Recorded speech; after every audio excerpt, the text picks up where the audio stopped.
Hey y'all, welcome to Geek Freaks. I am Frank, and today I'm joined by Jenny Stiven. How are you doing today? I'm doing great. Thank That's you. great. Jenny, can you explain to the folks at home what you do?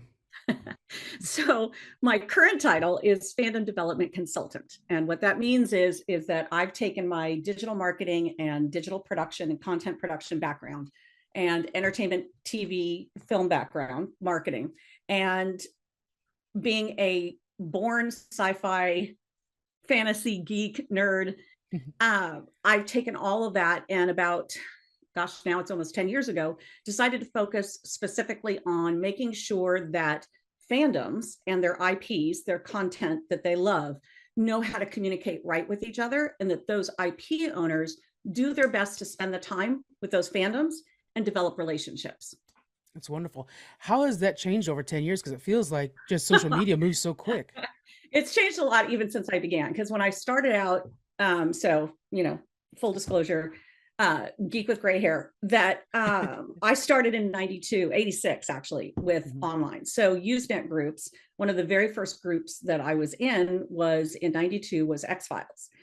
And whatever's old is new again. So when I was helping and developing those particular fandoms in Usenet groups, so for anybody who doesn't know what that was, um, in, in very, very early days, what you had was a text only forum Yeah. blog, and everybody could talk to each other. And it was basically it was Reddit in the old Mhm. days. And what these groups did is just like Reddit, they were grouped by likes and dislikes. So I liken where we are now to where it started. In between was a whole series of growth and experiments and what worked and what didn't work. I mean, everything from, AOL chat to MySpace to everything that we've got now. Yeah. And what it means is for an IP owner, as well as a fan, actually, you have so many different destinations that you have to pay attention to.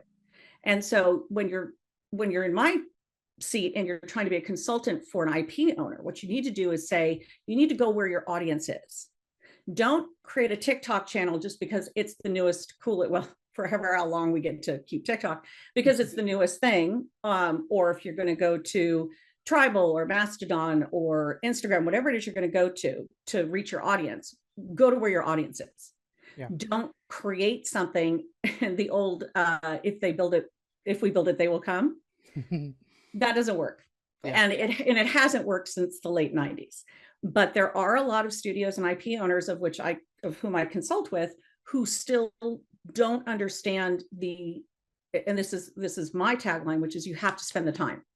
You can't just do a 6-week window. So for your audience and for you yourself, I'm sure you know this, but marketing for television, film, and even book launches averages about 6 weeks to 3 months. Usually it's called your marketing window before launch. And then you usually will do what's called a long tail, depending upon if you have a franchise that you're trying to build, or if it's a one-off, it's usually on 3 weeks. So your whole window by that owner, by that studio or that publisher, might be 9 weeks total. Well, that's insane, because if you're trying to either reach an audience that already exists or create a new audience, you're not spending the time, you're not creating a relationship. And that's what I do, is that I help them put that together from the smallest budget to the biggest budget. How do we do it for you so we can go to where your audience is, give them really great content, whatever we can put together, and then keep them engaged, keep them wanting more, give them what they need, and then you have to talk to them. Yeah. What are your I mean, just like what you talk about on your podcast, what do these fans want to hear about? You always, like you just told me, you always put out on Twitter before your podcast, hey guys, here's the question for the week, this is what we're Mhm. going to do, we want to know. You genuinely want to know what your audience's interest is. Yeah. And then you That's gotta you gotta also look at the numbers too and see like, oh, okay, I noticed that you guys start to like wrestling more, something like right. that. Might want to start understanding that and maybe even adapting to it. Yeah. Exactly. And there's always a cycle too. So it's what my job is to look at not just with those internal cycles, with that internal interest, but what are the external variables? So the economy, Yeah. that is going to affect right now, especially what people can buy. Entertainment is luxury. So having a streamer is expensive for a lot of people. And we're finding that streaming publication or streaming uh, subscriptions are dropping right now. So there's an attrition rate of they'll buy it for The Mandalorian, or they'll buy it for Ahsoka, or they'll buy it for Star Trek Strange New Worlds, and then they'll drop, because what they can do is they can say, cool, I'll spend $10, which is great. Right. And then I'll spend $10 again when the new season comes out. Or with Paramount Plus, I can get Picard, Strange New Worlds, and the last season of Discovery for 3 months, and then I'm done until the fall. Mm-hmm. That's really hard for those IP owners to keep with those fans then. How do you keep those fans going if they're dropping off your streamer? You got to find a way to keep them engaged. And that's where supplemental content comes in. Okay, cool. You're going to drop off my streamer, but we're going to do a supplemental comic book. And this is going to hopefully be something that bridges our season to the next. And maybe you'll stick around because we'll have the voices of an animated piece that we're doing that's exclusive for Paramount Plus. And that's what they're slowly starting to get, is that it can't just be a one-off. You can't just drop off a cliff at the end of your window, your quote unquote content marketing window. Paramount and Star Trek, which it could be my bias because that's my favorite sci-fi fandom, of course, but that is a really good example of it, because of course well, we have Paramount all the time, but there's a moment where I'm focusing on Lower Decks, then we'll just knock it all out. Exactly. But that being said, right now they have a whole new line of comic books that are out that are excellent. They do. Yeah. Chris is doing the I just was speaking to him actually, that's doing the storyline for the Lower Decks comic books. Lower Decks, yeah. Yep. And that helps, right? Yeah, that helps. And then you'll even see clips on TikTok or Instagram or something like that, and that's reminding you, exactly, I gotta watch Voyager again. Like no, that's exactly it too. And of course, there's always the recaps, right? So for instance, for we're going to talk a little bit about this, but for the 2 that I'm working on right now, because the new books don't come out till December, we're going to run some recaps on TikTok and Instagram. And what that does is that reminds people or gets a new audience. And there's always that twofer for me. And, in my presentations to existing and potential clients, what I'm always talking about is, here's where your audience is. This is your existing audience. It might be small, it might be big.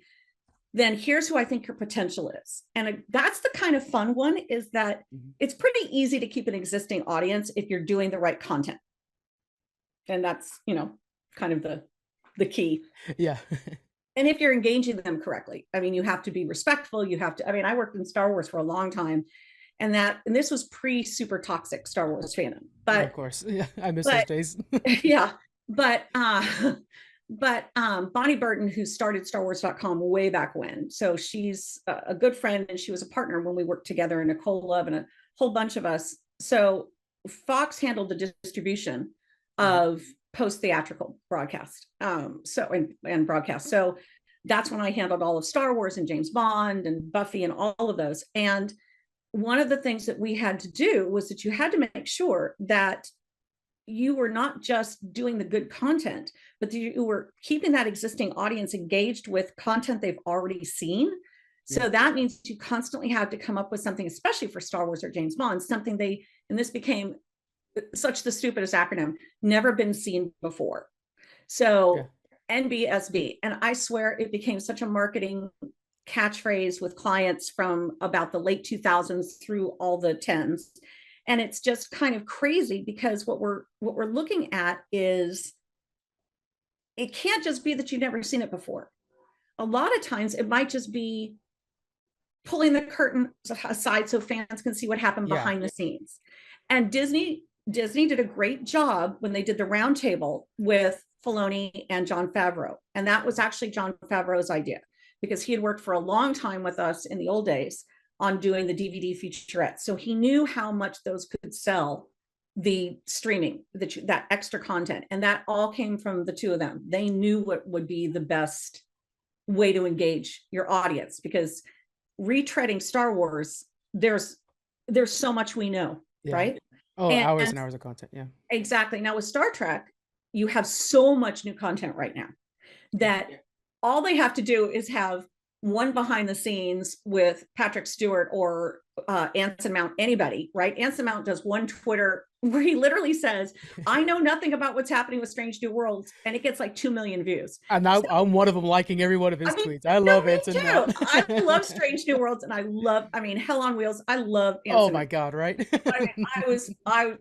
He's such a fun actor, and I love the fact that he went from this kind of wry, gruff cowboy Western frontier and gets to show his sense of humor. much, Yeah. much more in Strange When New he Worlds. opens that door and he's wearing the apron and he's cooking for his Yeah, crew, I was like, I want to be you. You're so amazing. yeah. And we were just I'm rewatching it because my son hadn't seen it. Mhm. So he's home from college. And so I said, hey, you haven't seen this, let's watch it.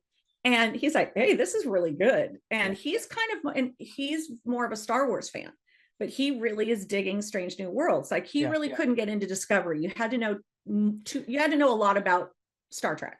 Right. I love Discovery, but I know I'm not necessarily in the majority about that.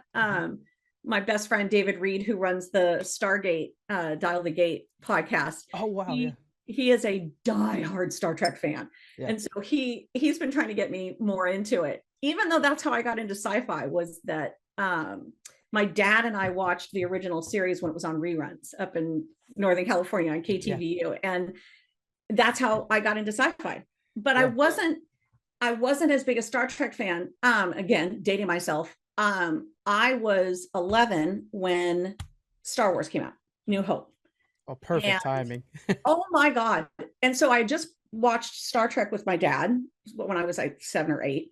And then and of course, then we were also watching Monty Python and all the other stuff too. But so all I remember is standing in line. We had essentially what was a Cinerama Dome in Marin County. And 6 times I went to go see that movie. And my dad went with me like 3 times. So that's what got me involved. But you have to know sometimes a lot of the canon to watch some of these shows.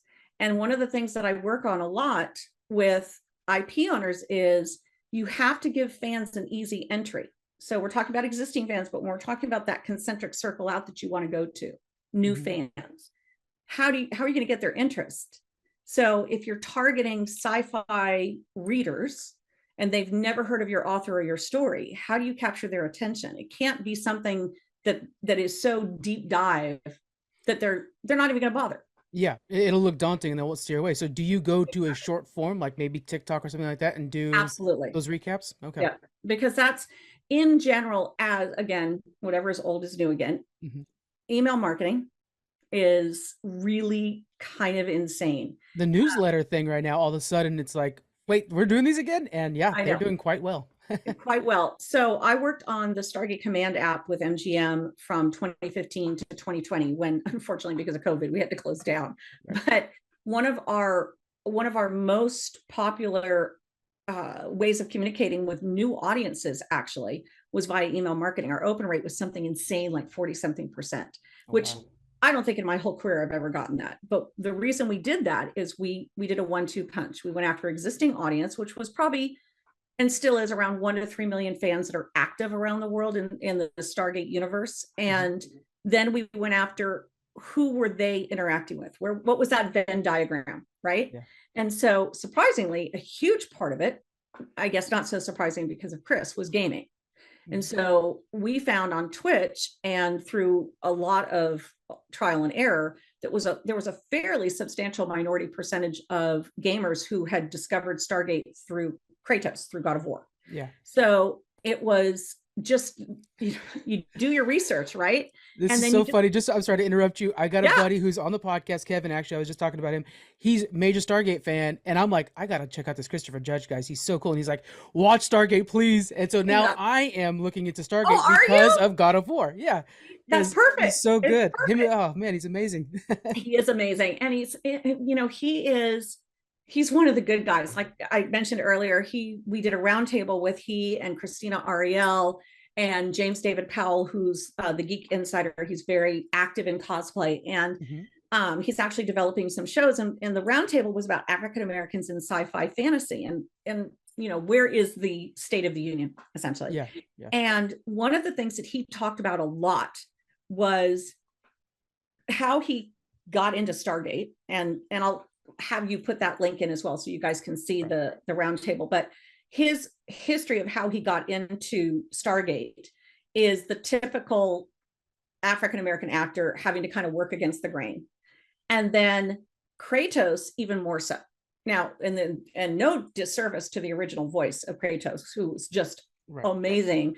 And Chris and he are good friends, but he was kind of done and they wanted to go in another direction. And Chris went in to go audition. And he was not the direction they were going to go in. And he has so much passion and pathos engaged in this character. And when he first read the script, he didn't know it was a game. He didn't know it was a video game. Yeah. His agent, I just love her, so smart, didn't tell him, hey, I've got a new script for you. It's probably going to be a voiceover. So he thought it was maybe animated. You know, he wasn't exactly sure, or live action animation. And so he read it. And of course, because he's a father of several sons. And so that relationship is what hooked him. Yeah. And he That's said, the part that stays with you too, is the does, father-son right? relationship. You go for the axe, you stay for the father-son relationship. Exactly. And look, I love all kinds of different video games. And it just depends on what mood I'm in, right? I mean, shoot 'em up, or, you know, some puzzle game or some super long, but the ones that really get me are like God of War, or some of the Final Fantasy. I kind of go in and out of it, where you're really engaged in the story arc, the whole, and I'm a storyteller. So those are always the ones that are going to get me. I was really lucky early days to work on Myst, and that's kind of what sucked me in. Well, I had always played games. Obviously, when you're early on computers, you know, games were a big deal. Yeah. But I was lucky enough to find Mindscape, and they wanted somebody to help them with their marketing. And so I got to work with Red Orb Productions and do Myst. So that kind of informed also what I got addicted to. Yeah. I mean, Soul Calibur also works for me because, you know, pound, fight, Street Fighter. But those kinds of story arcs are what I'm addicted to. And it's why I love franchises. And it's what I work on the most, are franchises. As a fandom developer now, as a digital producer when I did it, it's why they would throw them to me. Nobody at Fox wanted to do any of the sci-fi geek stuff when I first started. So Bring it to me, I'll take it. It was 2001 when I started, and nobody wanted them. When I started really, that's a big year for geekdom and Fox, right? and where I started was in gaming and doing digital content because of course video games were first, because the first really big there's a fight over which one was first. In 97, was it Stargate or was it Star Trek, who did the first really big internet marketing? And so there's always fights between Sony and MGM about who did it first. But I think, or Paramount, sorry, but I think what really caught my eye so much was A, nobody wanted to do them, but B, that, well, I love this stuff. And it was one of those, oh, Jenny will do it. She loves sci-fi. Just give her all, you know, literally it was, we don't care about this, just because of course they were focused on, you know, in the early 2000s, you had all your comedies, you had Friends going on and everything else. So Seinfeld, the focus really wasn't on Sci-Fi Geek, even though those shows were pulling in really good numbers. You had the Star Wars prequels warming up in that area too. Exactly. It was coming. Exactly. So I got to work on those, obviously. Yeah. And I loved them. I mean, you know, I also had. We are big proponents of it. We talk about it often. Like, okay, yeah, that's what got me into Star Wars. So forever, I'm like Count Dooku. Well, the way he holds that lightsaber.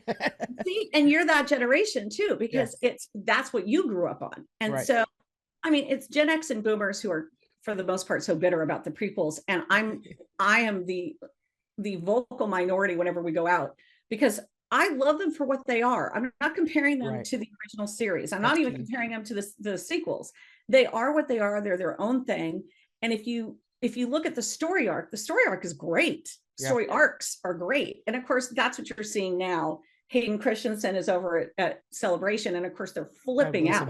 Yeah, then Dave Filoni, he's like, "Look, guys, there's something here," and he's giving us everything. Right. Yeah. Oh shoot, and I'm blanking on his name. That was just on The Mandalorian, who played Jar Jar Binks, and I can't believe I'm just Ahmad Best. Thank you. So you know, Ahmad getting essentially his redemption in The Mandalorian. I know. Almost in tears just thinking about it. It's I know. So beautiful. I got goosebumps, and my husband's like, "What is with you?" I said, "No, you don't get it. I worked on the prequels. Everything." I felt so bad for him. And of course, my son, who was 3 and 4, he loved Jar Jar Binks. He thought Jar Jar Binks was the greatest thing ever. So him and Yoda, he was thrilled. But those are those franchises, to go back to that, is that I love the long story arcs. I love that there's, on X-Files or Buffy, you had, Monster or Mystery of the Week, but you had your story arc.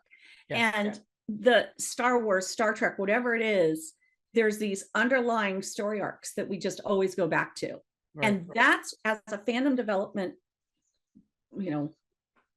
passionate person, that's what you just keep in mind.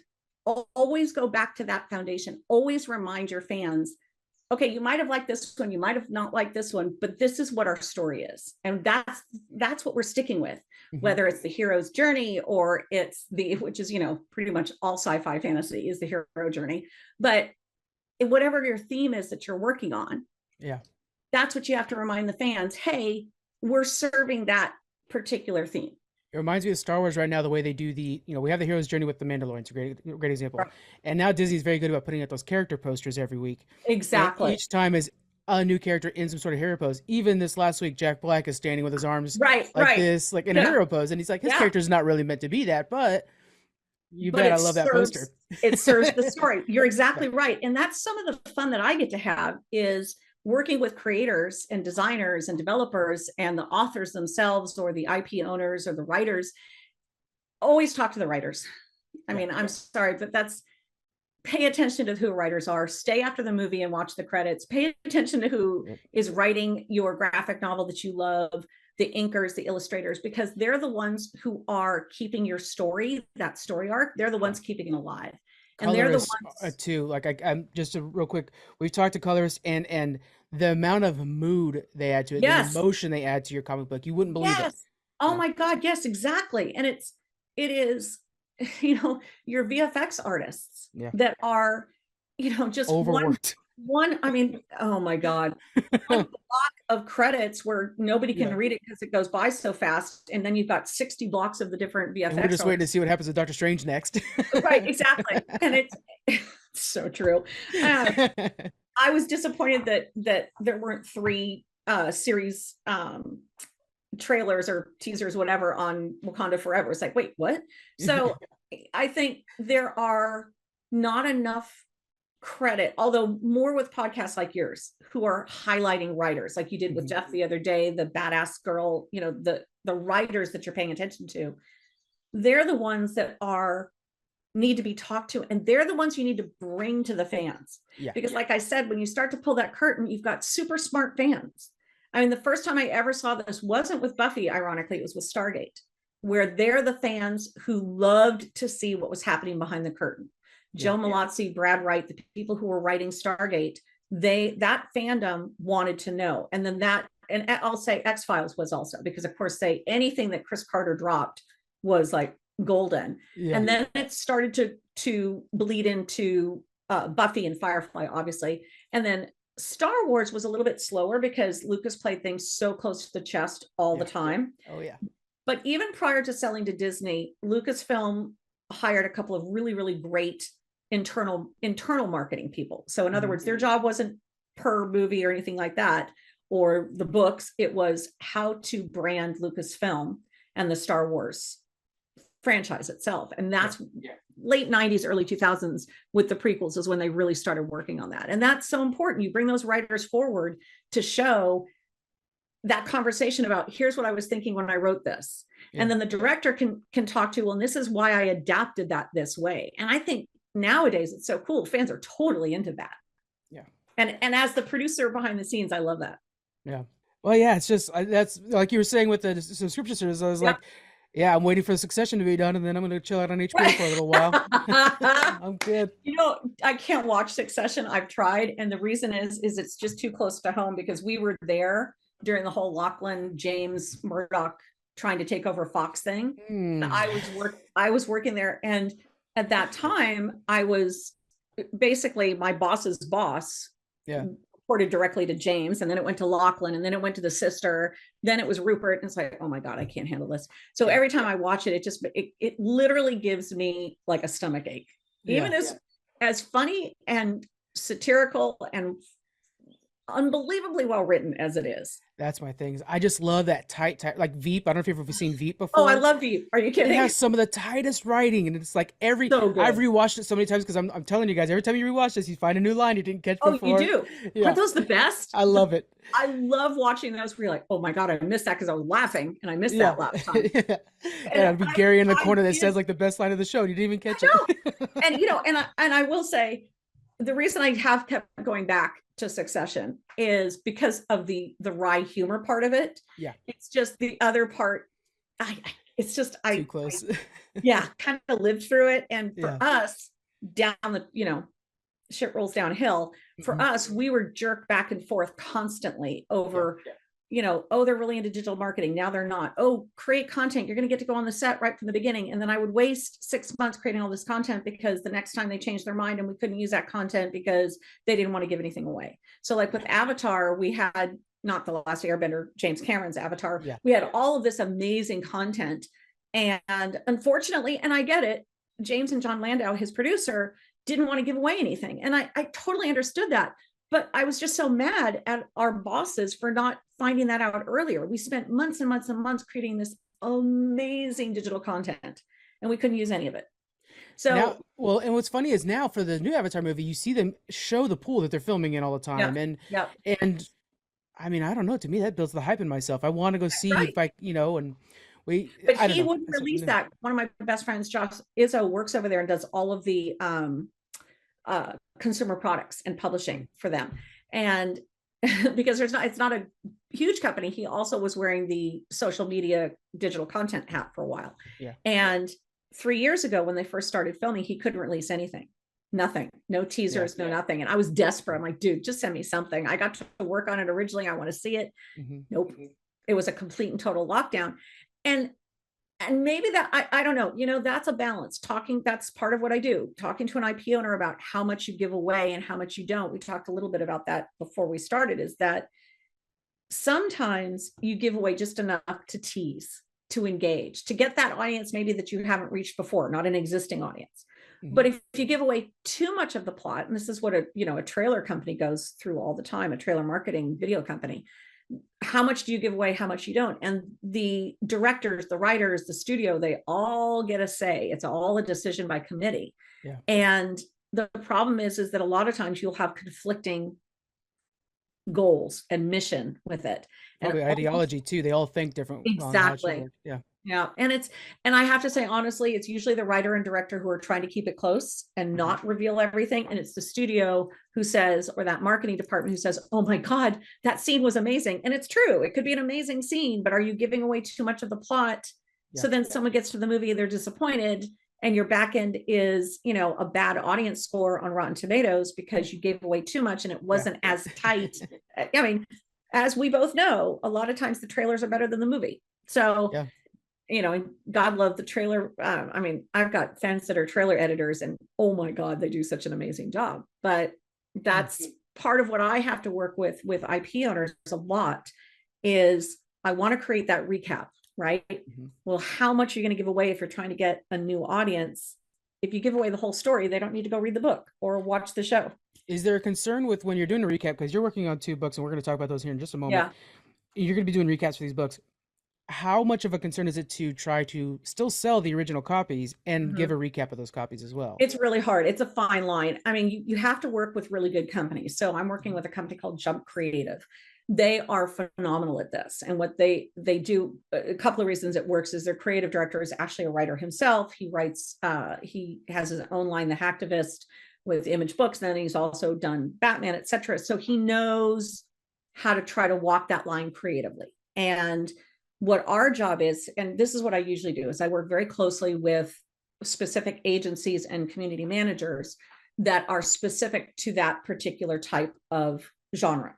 So whether, and also ones who are good in the delivery. So what I have to do is I hire a team that is specific to that genre, understands the fandom, but also understands the delivery vehicle, whether it's a book, it's a series, TV series, or film, or comics, because graphic novels and comics are radically different from a book. My content that I create is very different, and the fans might be the same. Your overlap is there, but for instance, the 2 books we're going to talk about, it's not necessarily the same audience. There's a huge sci-fi fantasy audience that's primarily female that don't necessarily buy graphic novels. So that means, do I try to convince them, or do I just go after that audience? And to do that, how do you create a recap that fits both? You can't. So convincing an IP owner to pay for multiple recaps is tough, but you have to do that because you're going to target different audiences. and you're going to target your existing audience, like with these two franchises, and then try to go get new audiences. Where's that overlap? Where do their interests overlap? Yeah. Well, speaking of new audience, let's introduce these Yeah. people, everybody, to some new books here. So first we have Cursed Truths, and they're working on their second book coming out pretty soon. Correct. And this is with Cynthia and Tyrone. But if people are going to Google it, I want to give them I forgot about the new name. It's MJ Harper is their MJ pseudonym, Harper. right? There we Because go. there's really three authors, and so they work together. And this is it's an amazing franchise. So the woman Cynthia, and I, just her background really quick.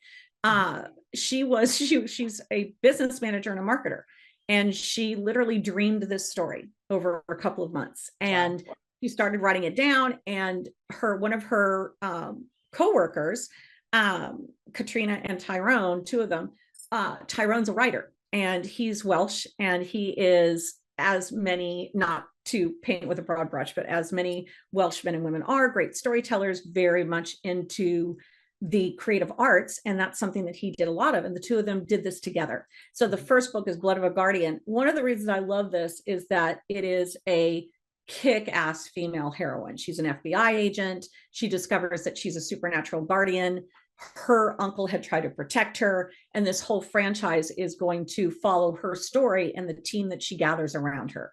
And it is an amazing franchise, an amazing arc. They've written all of the synopses.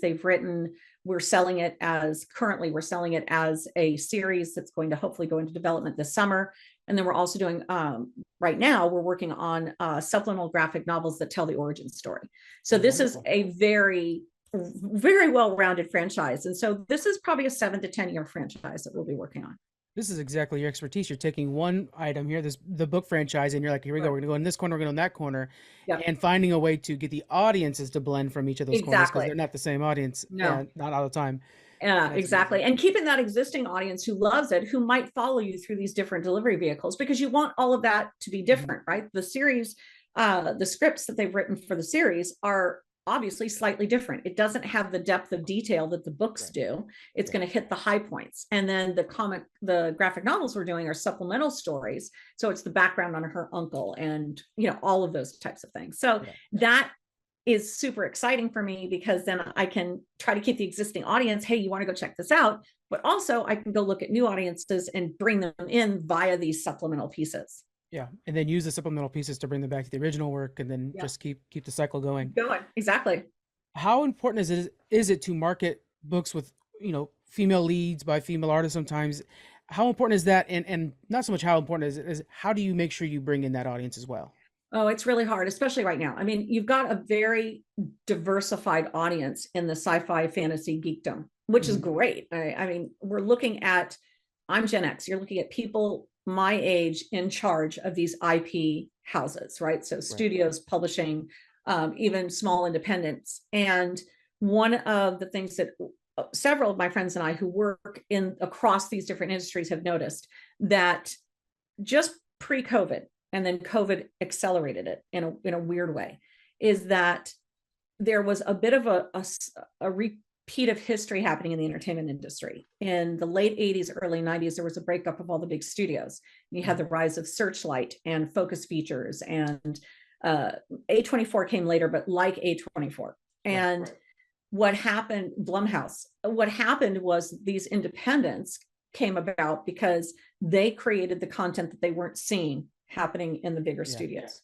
So what we've seen in pre-COVID, that was already starting to happen because of streaming, and not just streaming, obviously YouTube and Twitch. And so what we've seen through COVID is that there was an acceleration of the independent creators. And it's not just in the streaming. What it allowed was for people who were comic book and graphic novel and writers, not publishers, to find an audience on their own. Because we had 3 years or 2.5 years of, holy crap, I need as much content as I can because I'm bored out of my mind and I'm stuck. And so a lot of independents rose, A24 has been around for a while, but it didn't hit its stride until it was able to really get a lot of its back catalog out there via streamers. You had Kickstarters for independent. Kickstarter, I can't remember what the number was. It was insane, like a 300% increase in independent comic book and graphic novel artists and creators creating campaigns on Yeah. Kickstarter through And they're COVID. getting funded now too, which before was but there's some Right follow-up now. now, I forget what the latest number was, but it was something insane, like 70 something percent were getting Yeah. funded, which is radically different from what it was before. It's And exciting. and you know, we're not going to talk about this today, but this is something I know that you've had a couple of people on before. Um, Consumer products also. So tabletop games in particular. I mean, all you have to do is look at the Dungeons and Dragons movie. You're looking at a 30-year franchise that finally came to a movie that is actually a good movie. It really And is. that's because you have people in charge that are my age and, you know, exennials that are that are unabashed in our passion for geekdom, fandom, anything. Which is relatively, I think a lot of the newer generations don't understand that. There was a time when I went to high school, being a geek, we had the band room, and that's Right. where you went to go hang out and play Pokemon cards or something like that. Oh, right. You hit now, Geek Freaks, baby. I got it on my hat. I'm excited. Let's do it. I mean, And that's a newer honestly, thing. I'm on podcasts because what I do for a living is now accepted. Yeah. When I'm not kidding, Fox and MGM and all these guys, Paramount that I worked for, I mean, they gave me, I mean, not that Star Trek Nemesis is a great movie, but the I fact love is that movie. That I do is too. so But good. Tom I Hardy love, did an okay, excellent job.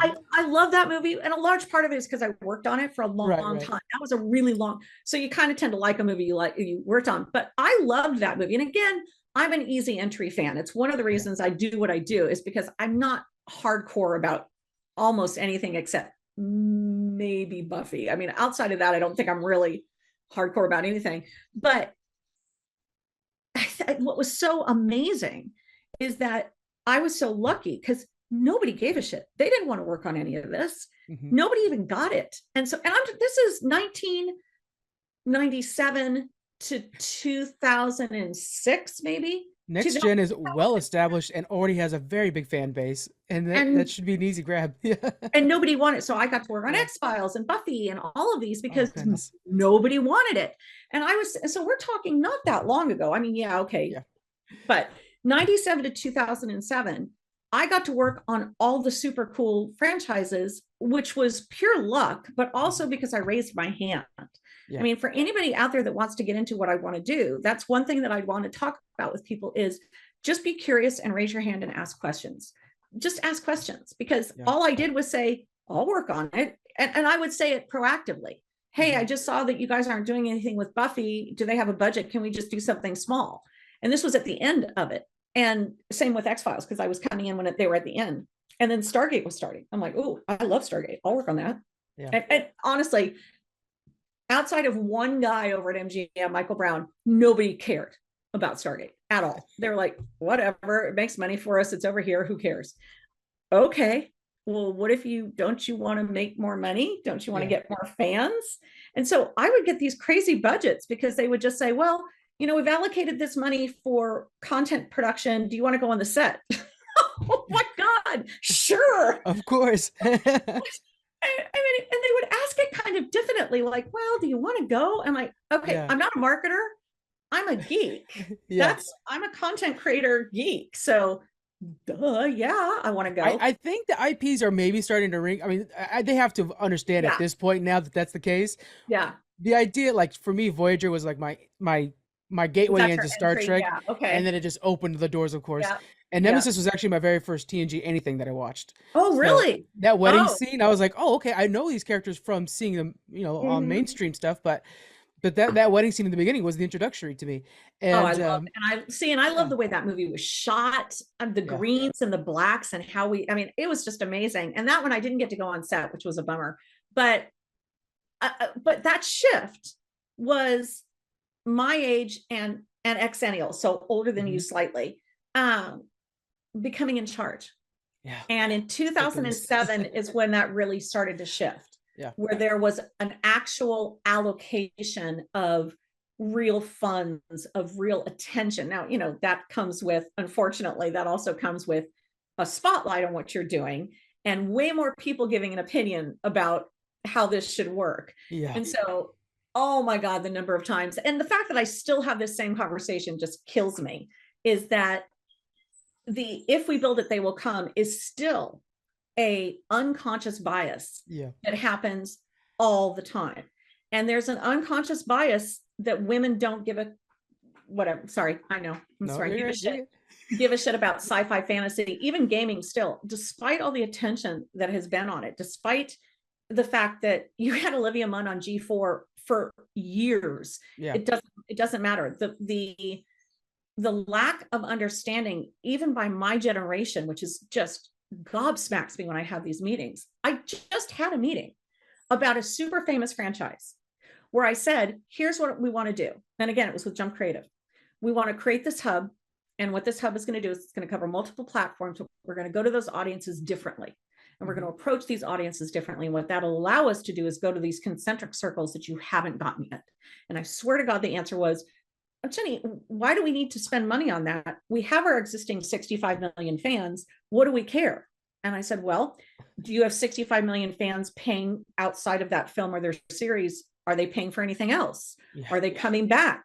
Do they spend time on your streamer? Do they spend time talking about it? Oh, yeah. They're on all the forums. Oh my God. They're Forums. on Reddit. Yeah. They're on Come Reddit. on. Oh my God. Right now it's all about TikTok comments. You guys not even in TikTok comments anymore. And they'll say, oh, well, we have millions of views. Oh my God, we're back to that again. Yeah. Millions of views on TikTok. And I said, right, are they engaging? Engagement is everything. And so they'll say, I swear to God, this was the conversation. Well, Jenny, we don't have to worry about that. I mean, look, we just put this out and I got 60 million views. Yeah. And I said, and you had 2,000 engaged comments. That's it. That means all they cared about was looking at this one-way street. There was no interactivity for you. And that means, amazing. And then I said, did they click on your bio link? Did they click on any of your, did they go through?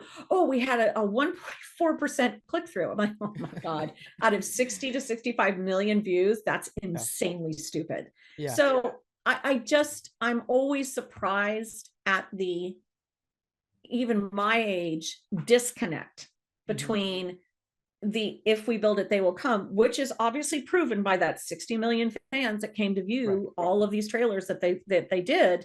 But, you know, Disney's kind of fallen into this. It's a sit on your laurels. We're fine. We're going to be fine. And it's essentially why Chapek failed and Bob Iger came in. Yeah. So it's amazing watching that shift. I mean, as somebody who reads and then shares the Geekdom news every morning. Yeah. Bob Iger, the way he's going back in and some of the things he's making, and some of them I agree with, but a lot of it is like, look, we're going to go back on what works. Yeah. And that's why we're like, okay, he's making Avatar now one of the staple franchises for Disney. Exactly. Makes sense. Makes sense. He's like canceling a lot of Star Wars movies, but then he's like, we're going to do these Star Wars movies. Like, that makes sense. I keep telling everybody, like, I have money on it that Iron Man's coming back sooner than you think now, because he's like, if you want an extra $1 billion on a movie, you just have to throw an Iron Man in it. You have Ironheart, and it's, you know, there was a huge surge for her. I wish there'd been more from Miss Marvel, because I think she's an amazing character. But you've got such a great Young Avengers. You've got all of these. I mean, that's gonna be big. Thunderbolt. I mean, you've got all of the. I mean, look, Julia Louis-Dreyfus as Val is just freaking hilarious. And I hope she and Martin Freeman have a whole web series that they do, because the two of them are hilarious. That is a great idea. Wouldn't that be great supplemental content? Because the two of them, they did the Thor thing. I'm sorry to interrupt. I keep interrupting, but the Thor little thing where he's like working or whatever. Yeah. Oh, it's great. And then them in Wakanda Forever, which you know, I'd forgotten they were married, and it was like, oh my God, you've got to do background on that. And I don't even know, I'm sure there are outtakes, because what I heard from a friend who worked on it was that they had done, because both of them are good improv people, she especially, that they have some outtakes where the two of them were just riffing when they were in the kitchen.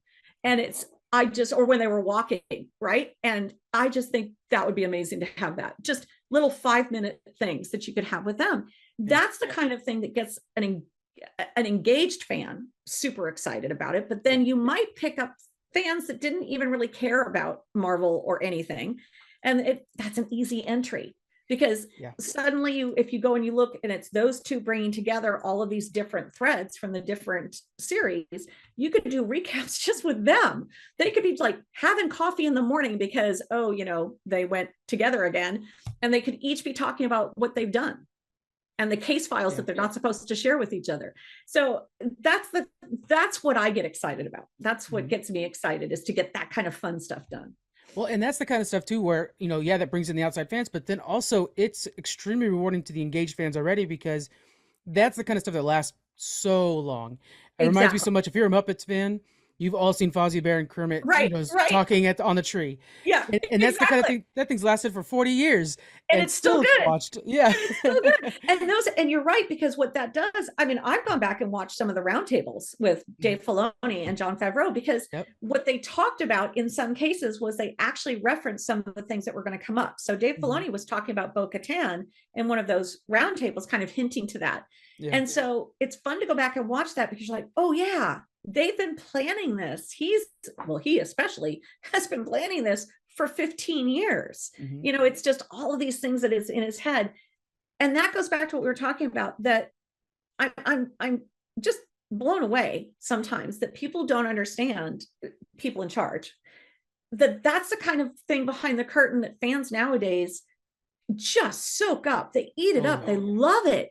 And it gets them excited about that franchise. Now, it's harder with graphic novels and authors. So the Cursed Truths, for instance, the Blood of a Guardian in that franchise, what we've done is we've created a lot of background content for it. But the problem is that it doesn't do any good if I don't have an existing audience to plug that into. So growing an audience is really hard. And that's, it takes on average 2 to 3 years. And the difference with a book or a graphic novel is that you're not going to have the video content, which of course, as we all know, does better. So that's where you have to get the authors out. You have to get them out and doing quick snippet interviews and fun things.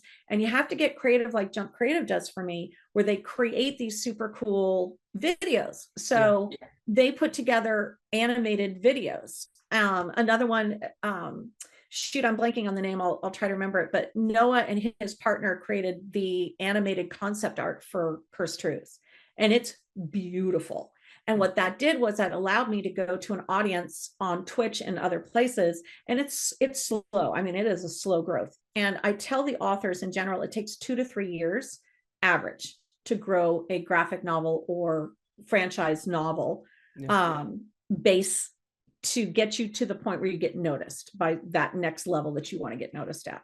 We were lucky with Blood of a Guardian, because with Cursed Truths, because the executive producer Priscilla Pesci and I have connections, and we can pitch to other things. But it's still taking 2 to 3 years. I think we're only at like 1,000 followers on Instagram and things like that. It just takes a lot of time, because you want to have authentic growth. I know authenticity is this catchphrase, but it's a cliche for a reason. You don't want, obviously, you're not going to buy followers. You're not going to go through that. That's, we're way past that bullshit. You have to be, I keep saying it, you have to spend the time. And that's hard. Well, and the thing too is engagement. Again, going back to the engagement part, that 1,000 followers, I find like Kickstarter, comic book backers and stuff like that. Same thing with novels. They are so dedicated to the brand immediately. Right. And, not to, we do okay on Twitter with numbers wise, but I've talked to other people. It's like, I will go back to 50 followers if I could trust those 50 followers to engage with the content. Exactly. I don't need the number up on top. I need the engagement on the thing I'm putting out today. Yep. And it's amazing how much that's difficult to do. So if you guys are looking for a fandom to jump in on that is so engaging, I can't suggest these books like this one, Cursed Truth, Blood of a Guardian. I mean, it's I'm already excited to check it out. Good. Oh, I'm so glad. That's great. It has it on Kindle. It's part of Kindle Unlimited too, guys. If you guys are already part of Kindle Unlimited, which I'm a sucker for it. I know, me too. You got that, and then you got the paperback. You guys can get your hands on. Yep. We're gonna link to that. And we'll be at San Diego Comic-Con and LA Comic-Con, and hopefully New York Comic-Con this year. So okay, we are definitely at LA Comic-Con. I know we're at San Diego Comic-Con. We're sending somebody down, but we have the whole crew goes down for LA Comic-Con. So okay, great, for sure.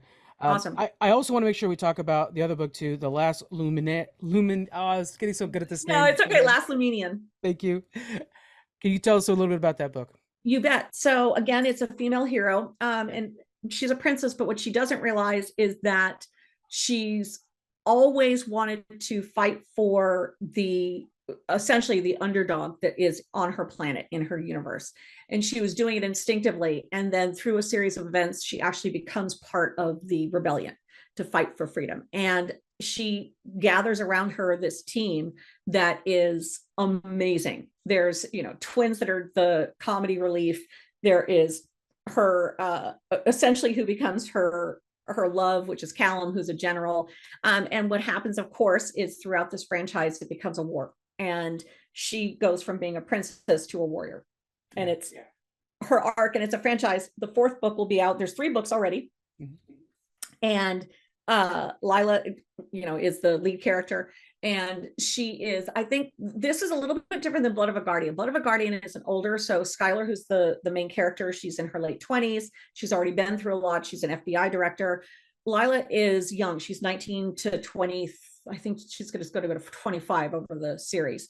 And what this is genuinely a mature coming of age. So it's not a YA novel, but it is definitely that maturing of, I'm a princess, and I've been treated this way, and everything's come very easily. And then I discover that a lot of the things that came naturally to me that I wanted to fight for was happening in this rebellion. And it's her, the first book is a lot of her realizing I've been spoiled, even though I didn't think I was.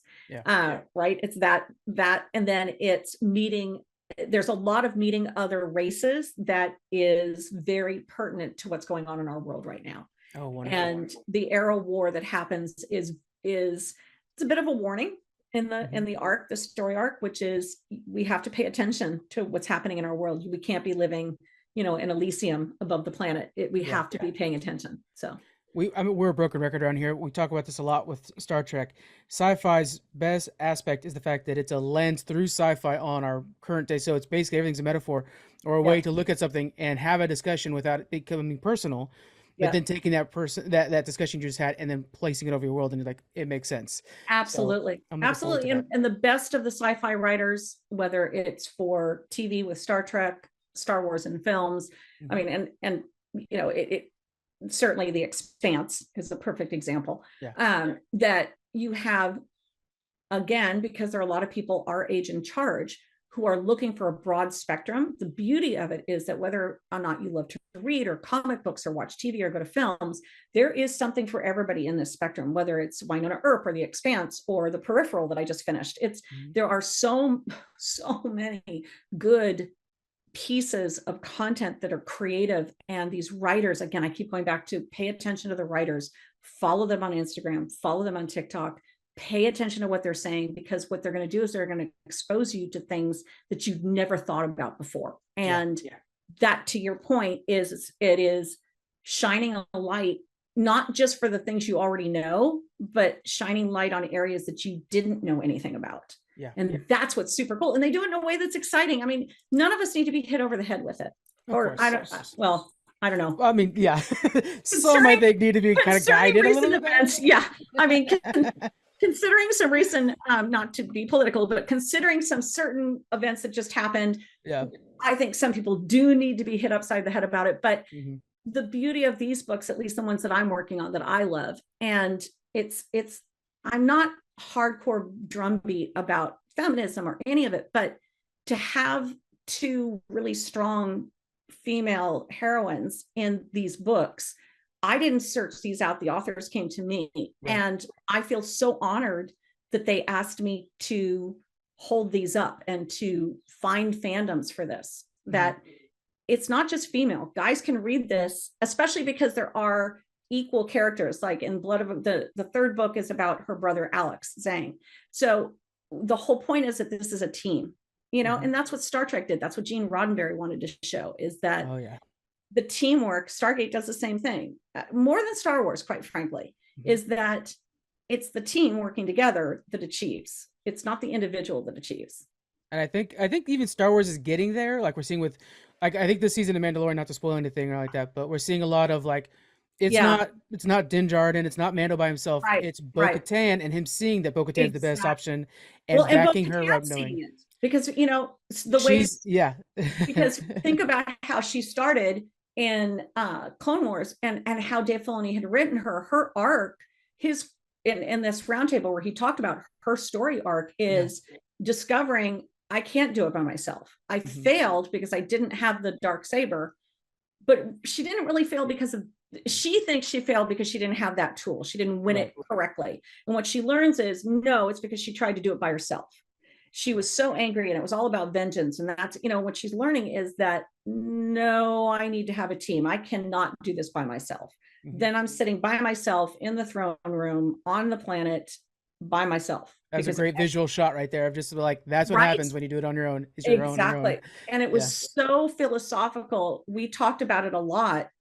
Just here, a whole bunch of us were watching it together, and we actually stopped and talked about it and zoomed in to see, you know, the two freezes that were to the left and right of her, and we were paying a lot of attention to, there's such depth in those shots. Yeah. And the three different shots that they have of her, or the two main ones when he visits her the two times, those were so pertinent to her arc, Yeah. her story. So it's, you know, She's that stuff. I'm loving her more and more every day. Every time I watch it, like I like how now she's kind of seeing that other perspectives matter, and not only that, some of them are grounded in her own. Right. Like it's such a little one-liner that she says, "Oh yeah, my dad. You sound like my dad," or something like that, and it's like, Oh, right. that's a very important line for her to say. That's just getting brushed aside now. That Exactly. that basically Too, the right? way is her dad's way. And for him too, because here his whole arc was, I was with the way, I did something that was counter to what I was supposed to do. Now I'm back in, but is it really the only? I mean, it's a really interesting up down arc for him, where he's learning from the very beginning, oh, I need people as well. I can't do this by myself. And I need to show essentially the zealots that follow this, that I mean, they already believed it, right? I mean, especially the forger, they all believed that you had to have this family, but that family can't exist on its own in a void. And that's what I think has been fascinating. You know, they've missed a couple of times with some of the episodes, but I think that's really been an amazing theme, that with the two main characters, with Bo-Katan and Din Djarin, that you've got, well, and of course Grogu, but you know, he's kind of a given. We know he knows, right? We know he's the oldest guy in the room. Nobody's talking about it. Exactly. So I think that those are themes that we don't need to be hit over the head, but we walk away with it. Hopefully we've internalized it. And that's with the books that I'm working on. It's the same thing. It's what I'm hoping is that you enjoy the story, you love the world building. I mean, oh my God, we didn't even talk about world building. That's like the most fun thing. Just looking at the covers, I'm like, oh, this castle on the side of I'm on board. It's so much fun. And it's the world building as a fandom developer is how I get fans a lot of times when they don't know anything about it. You know, you can have the interview with the author, but that means nothing if there's not a visual for you to see. And to do the world building for me, I love it. I love it. It's my favorite part. Yeah. It's so much fun. And that's hopefully that brings these fans in to read the book, and you have messages. Obviously, every author has a message, every writer has a message, but you want to be able to have fun with the ride, not just feel like it's, you know, and there's some sci-fi that's pretty deep, and I can only handle it, you know, little bits at a time, because it is these really deep philosophical messages. Cool. But my favorite is these types of stories where you've got the theme, but the story and the world building and the characters, they're the ones that propel it. It's not 40 pages of description. I mean, God love Dune, but you know, I can only handle so much. Yeah. I suggest you guys check out the audiobook. That was the best way for sure to go through that. The audiobook was amazing. And I didn't know about it. Christina Ariel told me about it. And I immediately went and listened, and I was like, oh, so much better. Sand blowing through. And it's like, I remember driving around listening to it, and then just being parked at my house, sitting in the car, like, I can't stop right now. So I'm going to keep listening. Right. And especially, I mean, if you live in Southern California, I'm in traffic forever. Yeah. So it was so great. And because I loved Dune when I was in high school, but it's like, I don't remember any of it. I am sure I skipped pages of description. And so listening to the audiobook of the Sandman as well was so oh my God, yeah, with McAvoy. Oh my goodness. Oh my God, it was so we good. reviewed that on the show too. Yeah. Did you? I missed that one. Good. You know, and a couple years ago. I liked the Sandman. I liked the adaptation. I am a fairly easy audience that people make fun of me because I'm, you know, I'll watch just about anything. I'm always optimistic. Generally, I'm like, I like this part of it. That's fine with me. Yeah. Exactly. There's always something we can pull out of it. I mean, unless it's horrifying. So, you know, I think that all of the audiobooks for the Sandman and for Dune, I mean, I don't know why I hadn't thought about it before. I love to read. So I don't really think of audiobooks automatically because I'm listening to podcasts when I'm driving and doing stuff. But now I am so into the audiobooks because it brings it alive in a way where I don't have to dedicate time to sit down and watch something.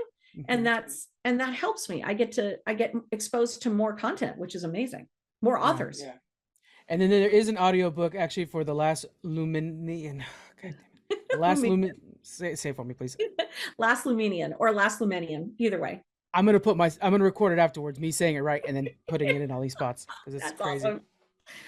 But there's an audiobook for this as well. Can you talk about that a little bit?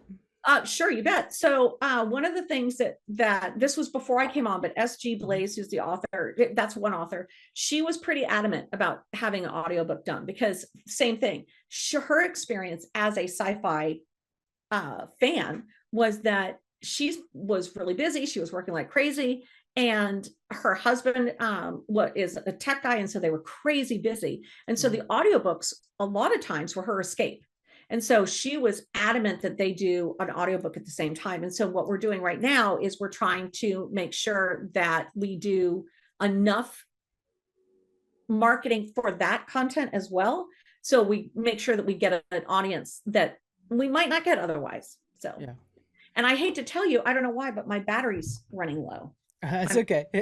I think we got people in the right direction now. So let me reset that. Hold on.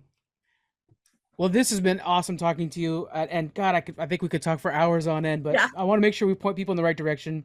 So we have the Cursed Truce and the Last Luminian. And so you guys head over to those, or I'm gonna have them linked in the description. Audiobook, paperback, Kindle, whatever you want. They're all there. Jenny, my goodness, I love this conversation. This was a lot of fun. Me too. Thank you so much for having me on. We could have probably talked for hours about all of our love of all things sci-fi and fantasy. Yeah. I know I had to steer myself away a few times. I was like, okay, no more Mandalorian because I could keep going on that. I know. We really could. All right, guys, thank you very much for joining me, and I appreciate it. And we'll see you guys next week. Bye.